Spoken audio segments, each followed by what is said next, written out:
Hi friends, ఈరోజైతే కర్నూలు దగ్గరలో ఉన్న యాగంటి టెంపుల్కి అయితే వెళ్ళాం. మా వైఫ్ చాలా రోజుల నుంచి అడుగుతూ ఉన్నింది ఈ టెంపుల్కి తీసుకెళ్ళి ఉన్నానని. అసలు ఎంత విశేషం ఉందంటే ఇక్కడ చెప్తే మీకు అర్థం కాదు, చాలామందికి తెలిసే ఉంటుంది. ఇక్కడ ఒక గొప్ప విషయం ఒకటి ఉంది. అదే ఇక్కడ వెంకటేశ్వర స్వామి టెంపుల్ కూడా ఉంటుంది. ఇది వచ్చి యాగంటి టెంపుల్, శివుడు ఉంటాడనమాట. యాగంటి అనగానే మనందరికీ చాలామందికి తెలిసే ఉంటుంది, నంది పెరగడం. మన బ్రహ్మం గారి కాలజ్ఞానంలో కూడా చెప్పుంటారు కదా, నంది పెరగడం. ఆ పెరిగిన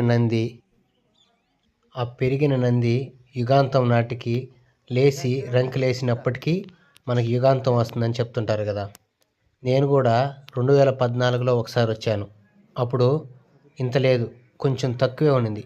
అంత కరెక్ట్గా ఎలా చెప్తున్నానంటే, నేను ఆ మూలన్న గోడతో చూసుకున్నా. అప్పుడు ఇంకొకసారి వచ్చినప్పుడు మనం కొలతేసుకుందాము, ఎంత ఉంటుందో చూద్దాం అనుకున్నా.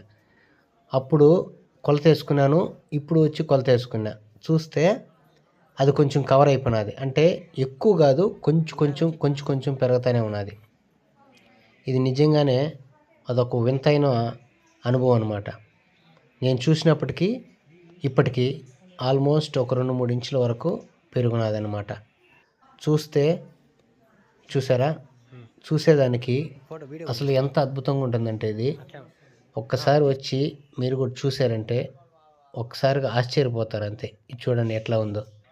ఆ బ్యాక్ సైడ్ ఉంది కదా, అదంతా శివుడికి ఎదురుగా ఉండదన్నమాట, ఇది సైడ్గా ఉంటుంది. ఒక అతను అడిగాడు, శివుడికి ఎదురుగా ఎందుకు లేదు స్వామి, ఇది నంది శివుడికి ఎదురుగా ఉండాలి కదా అంటే, ఇది పెట్టిన నంది కాదు నాయన, స్వయంభూ అన్నాడు. అంటే స్వయంభుగా అదే వెలిసింది అని. ఇక్కడ చూసారా, ఈ గోడలకంతా ఆనుకునేస్తున్నది చూడు. ఇంతకుముందు అయితే అట్లా లేదనమాట, ఇంకా చిన్నదిగా ఉన్నింది. ఇప్పుడు చూడు, ఈ 4 స్తంభాలకి ఆనుకునేసింది. అసలు నిజంగా ఆశ్చర్యం. ప్రతి ఒక్కరూ వెళ్ళి దర్శించుకో.